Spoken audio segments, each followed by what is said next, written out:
বন্ধুরা, আজ আমি দেখাবো কিভাবে গোলাপ গাছের ডাল কেটে শুধু বালির মধ্যে বসিয়ে খুব সহজেই নূতন চারা তৈরি করা যায়।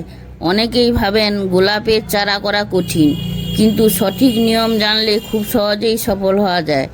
প্রথমে একটি সুস্থ এবং শক্ত গোলাপ গাছ থেকে 6 থেকে 8 ইঞ্চি লম্বা ডাল কেটে নিতে হবে।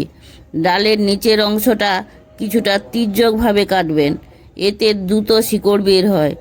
তারপর নিচের দিকের পাতাগুলো ফেলে দিয়ে শুধু উপরে একটা পাতা রাখবেন। এবার পরিষ্কার নদীর বালি বা ঝুরঝুরে বালির মধ্যে কাটিং বসিয়ে দিন। খেয়াল রাখবেন বালি যেন সবসময় হালকা ভেজা থাকে, কিন্তু অতিরিক্ত জল না জমে। এরপর টব ছায়াযুক্ত জায়গায় রাখুন। সবচেয়ে গুরুত্বপূর্ণ বিষয় হলো ধৈর্য। 15 থেকে 20 দিন ডাল নাড়াচাড়া করবেন না। ঠিকভাবে যত্ন নিলে কিছুদিনের মধ্যেই ছোট ছোট শিকড় বের হবে। তারপর নূতন পাতা আসতে শুরু করবে।